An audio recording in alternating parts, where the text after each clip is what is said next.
Hello అందరికి, ఈరోజైతే మా వారు ఫిష్ కర్రీ అయితే చేస్తున్నాడు. అది ఎలానో చూసేద్దాము పదండి.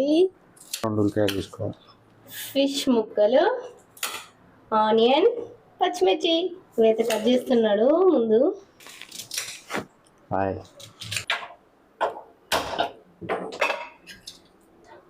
ఫస్ట్ ఆయిల్ పోసుకోవాలి. ఫస్ట్ ఆయిల్ కాదు, ఇది ఫ్రీడమ్ ఆయిల్ బాగా వేస్ట్ అనుకుంటా.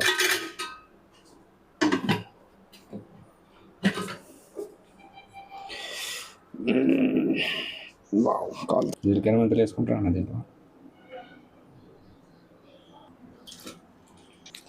ఫస్ట్ ఆయిల్ పోసుకొని దాంట్లోనైతే పచ్చిమిర్చి అయితే వేసుకోండి. ఏమన్నా చాలా వేసుకోండి, ఎందుకంటే ఈరోజు నేనే వంట చేస్తున్నాను అన్నమాట. కనీసం నా కోసం నేను వేసుకోండి ప్లీజ్.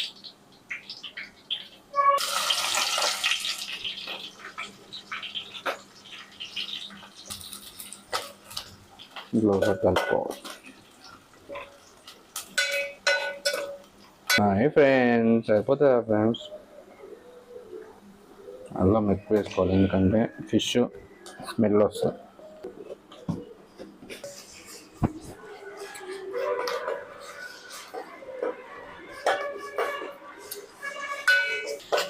అయింది అల్లం అనేది, అల్లం వల్ల స్మెల్ రాకుండా కొంచెం ఏం చేస్తామంటే కొంచెం లైట్గా గ్యాస్ ఎక్కువ పెట్టేసి చేప ముక్కలు. నెక్స్ట్ పసుపు వేసుకోవాలి.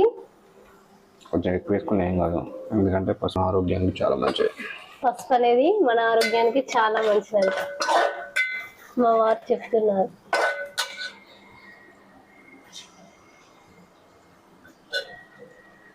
నెక్స్ట్ ఫిష్ పీసెస్ అయితే యాడ్ చేసుకోండి. మా వారు అయితే ఫిష్ కర్రీ అయితే చాలా అంటే చాలా బాగా చేస్తారు. మీరు కూడా ఈ ప్రాసెస్ నచ్చితేనైతే ట్రై చేయండి.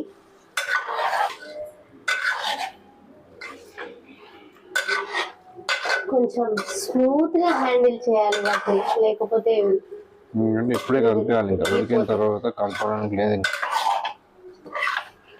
ఉడికిన తర్వాత కలపడానికి లేదంటే ఇప్పుడేనంటే కొంచెం మంచిగా కలపండి.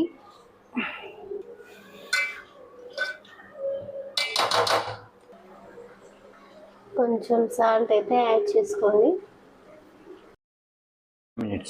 క్యాప్ పెట్టుకొని 5 minutes అయితే వెయిట్ చేస్తాం. నెక్స్ట్ అయితే చింతపండును అయితే నానబెట్టుకున్నాం కదా, చూడండి ఎంత మంచిగా ఉడికిపోయాయో.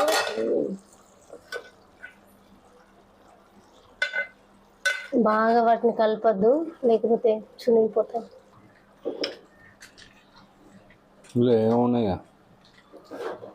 గింజలు ఉన్నాయి.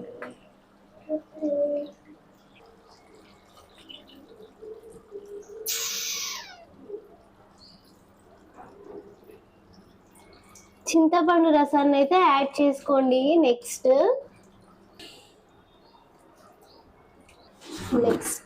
కారం అయితే యాడ్ చేసుకోండి.